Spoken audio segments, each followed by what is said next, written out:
Americans are awash in information. Most of us walk around with devices that give us instant access to all the knowledge in human history. For me, this is where it all began. But before you could Google it, and long before we met Alexa, there was Britannica. You think of one of the great inventions in the history of books, and that is the encyclopedia. But the simple fact is that little bit of information can change your whole view of what is really the major issue here now. Exactly what you said. A lot of people, my age or younger, maybe even a little bit older, they have never experienced anything like this. Mm-hmm. And so they don't really understand the effects of what they're doing. They don't understand, I'm used to, there's still things that my kids are going to grow up and they're used to it because they've had it from an early age and I didn't. But as far as, we haven't always been able to get into a metal tube and fly across the country. Mm-hmm. Like, it's amazing what we can do.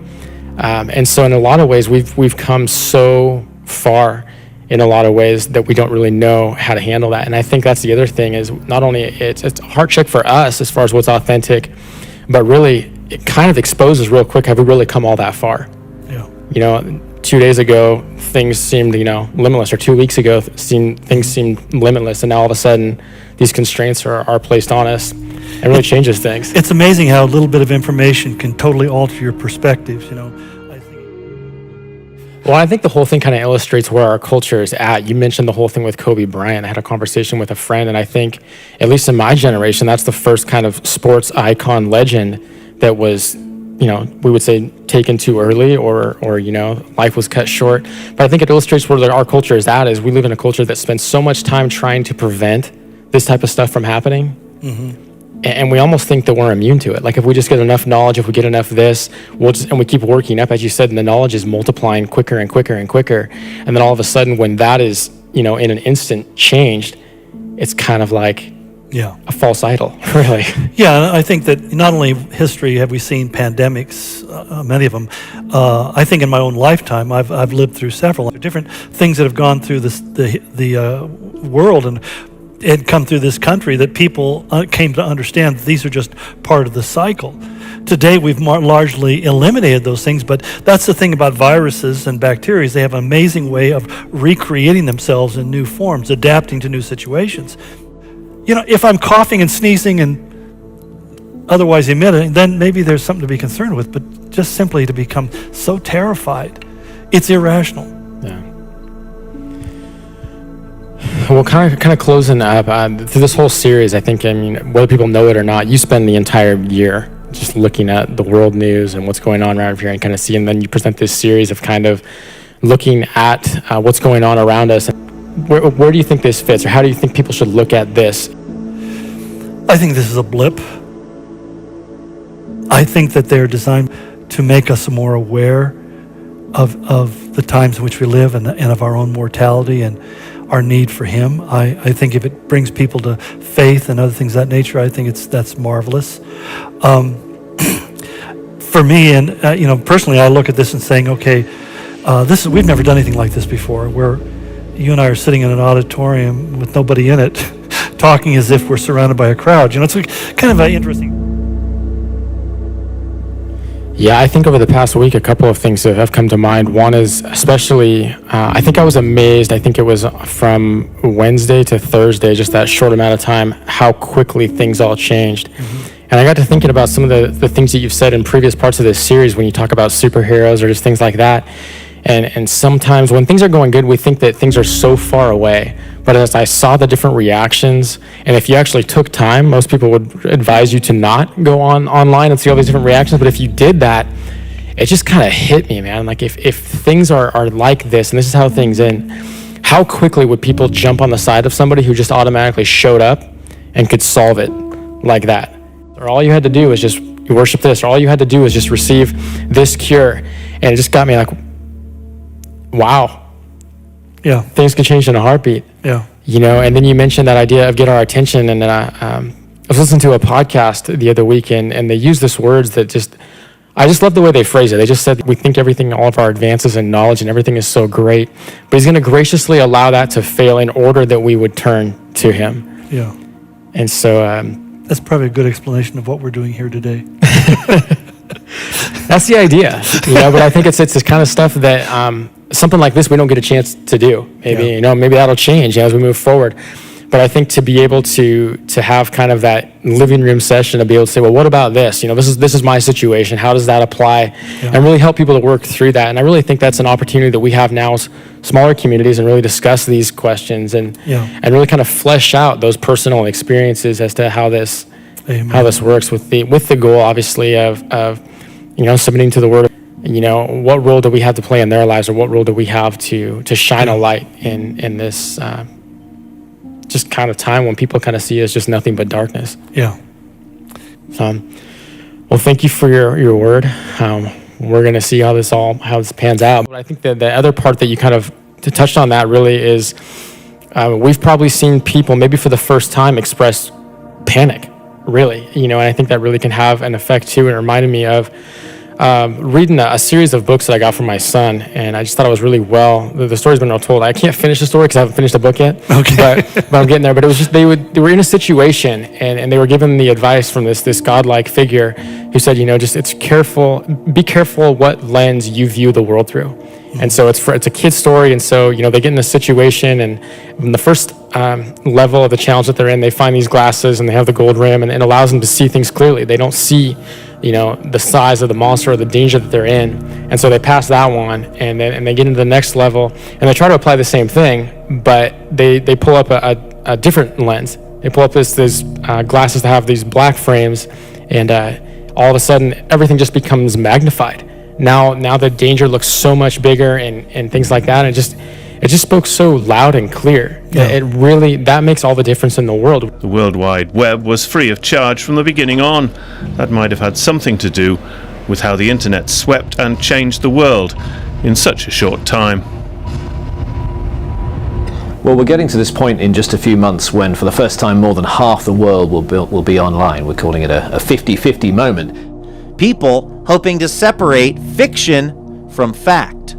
The very idea of what the objective facts of our world are really up for debate right now. Well, some people you're just never going to reach or never going to convince. That the people who are willing to take a critical or a skeptical look at something are the ones that you need to reach. From those humble and somewhat factually challenged roots grew a great tree of knowledge. This is knowledge in depth. Large, authoritative essays. Considered by many to be the definitive resource of information over the years. Just think of it. It's a device by which all the knowledge, or most of the knowledge of the world at any one given time, is collected in one place. But there were also challenging times for the company. The Great Depression of the 1930s, for example. Folks did not have disposable income, a lot of it to spend on encyclopedias. Britannica had to find a way to stay relevant.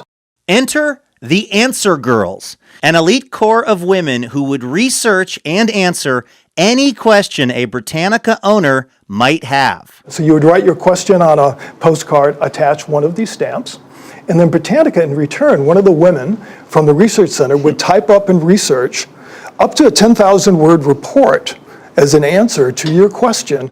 Reference, Miss Watson. In fact, Katharine Hepburn's character in Desk Set, the Old Farmer's Almanac for this, if not U.S. weather information, is said to be modeled on the Answer Girls director. This is from the Bible. The hope and idea, really, being that now, maybe more than ever, facts actually do matter, and not all information is created equal. So you guys are really trying to sort of fight the good fight of putting real information into the world. Absolutely. We're trying to surface and bring to people. We're not going to wait for folks to come to us. And now to the growing number of hoaxes popping up online. Misinformation is spreading fast. You see, and the problem is how do you distinguish between something that's true and false based upon whose perspective? How do you talk about whether something is a fact or a fiction, or whether it's a reality or a fantasy, or whether it's right or wrong? You go on the internet and you'll find arguments about everything that you can think of, with people taking various sides of the argument, claiming that they have the only true representation of that issue. And what's led to is that we began to have exaggerated fears to the point of hysteria and paranoia. I mean, think about it for a moment. Why would people fill shopping carts full of toilet paper? Because somehow in their mind they think that the supply chain is going to be cut off, and all the experts saying all you're doing is creating a false shortage. Because they don't produce that much toilet paper, because generally people don't use that much toilet paper. And I see a big dip afterwards when people get over this few weeks of this pandemic and they have all this toilet paper. Then they're going to have to readjust their production because so many people really don't need that much toilet paper. It's kind of being blown so far out of proportion. But what also it does, it tends to reinforce our biases, even to the point of bigotry. We begin to see people as singular entities, and we see them as being either good or evil, right or wrong, falsehood or liar. You know, we begin to categorize people into these ways that destroys human relationship.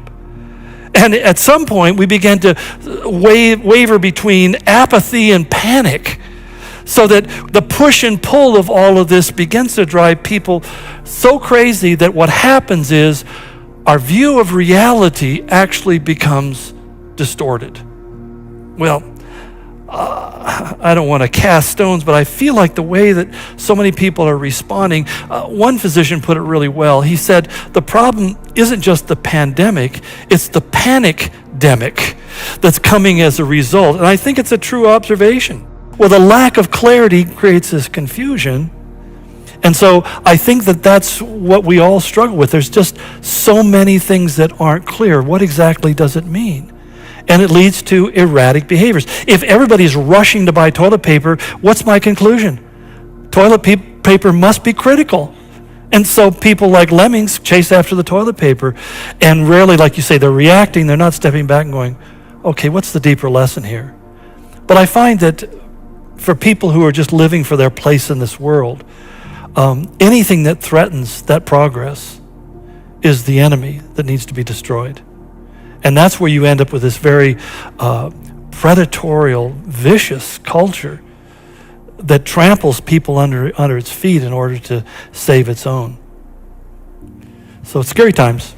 Yeah, I think that, a couple of things. I think one thing is it's times like this that really expose what's underneath.